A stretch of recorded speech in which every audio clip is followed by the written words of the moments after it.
Ousmane Sonko du nekk candidat waa lii lépp soo ko dajalee ci justice nga boole ko nit ñi ñuy jàpp chaque jour démb nit dafa ci mujj démb ñu jàpp ko te nit taxaw na fii ne rey leen Ousmane Sonko procureur waxul ñun dañoo dem ba léegi mbir mi daf ñoo soof moo tax dematuñu duñu déposer ay plainte soo seetloo bés bu ne nit saaga ñu attaqué ñu saaga xeet gu ñu bokk saaga région bi ñu bokk nga xam ne lu garaaw la ci équilibre réew mi doo dégg mukk justice yëngatu boo waxee ñu ne dafa attaqué institution judiciaire moo tax ma ne ñun benn adversaire la ñu am ci politique jamono jii ndax ñoom la Macky Sall di jëfandikoo Macky Sall xam na ni moom ak parti am ak coalition xajuñu ci ñoom wallaahi xam na ko te Omar Ba xam Diallo mii jël ordonnance am démb billaahi wallaahi watallaahi xam na ni waxul dëgg bu wéeteeg boppam xam na ni waxul dëgg xam na ni li mu def du droit xaw ma nag ndax dañ ko menacé wala dañ koo jox xaalis wala mbirum mbokk la moo xam waaye xam na ni li mu wax démb du droit moo tax ñu wax nit ñi nag nii ñun dinañu xeex man de li may wax li ma waxoon 2021 lay waxaat constitution dafa ne ku ñu bëgg a jaay doole am nga sañ-sañu xeex am nga sañ-sañu résister Macky Sall dafa war a xam ni li ko tax a sonn mooy nu muy def ba toogaat ci réew mi téye réew mi su ko jaralee benn ñun li ñu tax a sonn mooy fexe ba réew mi teguwaat ci yoon démocratie ñëw fi alal réew mi des ci réew mi sàcc mi jeex fi loolu jaral na jëmeer moo tax bu yaakaaree ni police ak gendarmerie moo ñuy tiital ñun ndax na boppam injustice bi bëri na ci réew mi manifestation sax mënatuñ ko def te chaque jour ñu autoriser leen ñoom loolu ñëpp a ngi siy teg seen bët may wax ni droit boobu ma waxoon man 2021 ne j'invoque mon droit moi Ousmane Sonko mon droit personnel à la résistance ñu dem créer seen dossier ne appel à insurrection tey laa ko gën a wax ni buñ ci tollee parce que mi baa ngi dem de mais dinañ xam ni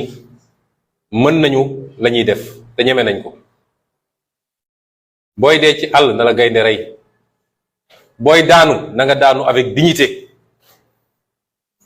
nit boobu sa dignité jógee fii dara desatu fi man loolu laa gëm te gëm naa ni ñi ànd ak man yépp loolu la ñu gëm ma yokk ci nag nii kilifa diine yi ci réew mi mbir mi bi mu amee daaw jéeg man demuma seeti kenn demuma ci benn kilifa diine ne ko wax ci demuma ci benn kilifa aada ne ko wax ci xam ngeen lu tax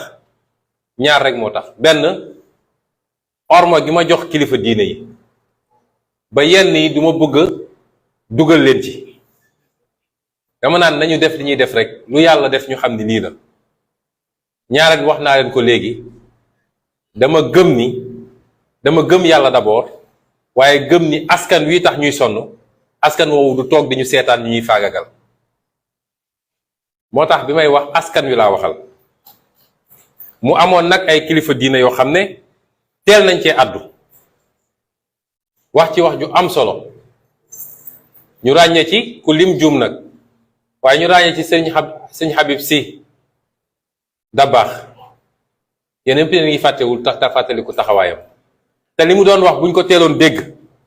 mbir mi du egg foofu mu yegg noonu yéen ciy fàttaliku sëñ Fallou Mbacke Jumaada rahimahullah nga xam ne ci diggante bi yàlla def na li gën ci moom lam ci doon wax buñ ko déglu woon mbir mi du egg fi mu egg ba li ci yàqu ci ak ñeneen ñoo xam ne ci seeni xutba nee naa ku lim juum ay imam ay oustaz ay prêtre am na ñu bari ñoo xam ne waxoon nañ ci te ñun du ñoo dem laaj leen ne leen wax leen parce que dañoo jàpp ni bu ñu bokkee réew mi ñoom ñuy suñuy kilifa ci fànn googu ñu nangul leen ko bu ñu gisee lu nar a yàq réew mi aajowul ñuy xaar ba ñun ñu ñëw ne leen wax leen ci parce que tuuti nañ torop ci wax leen lu ñu war a wax ak lu ñu war a def waaye malheureusement kenn dégluwul woon ba mbir mi egg fi mu yegg bi mu yeggee fi mu yegg it gëm naa ni kilifa yépp def nañ ci liñ ci mën a def waaye sëñ Muntaxa Mbàkke yàlla na fi yàgg te wér dafa jël ay ndaw yebal leen yebal ndaw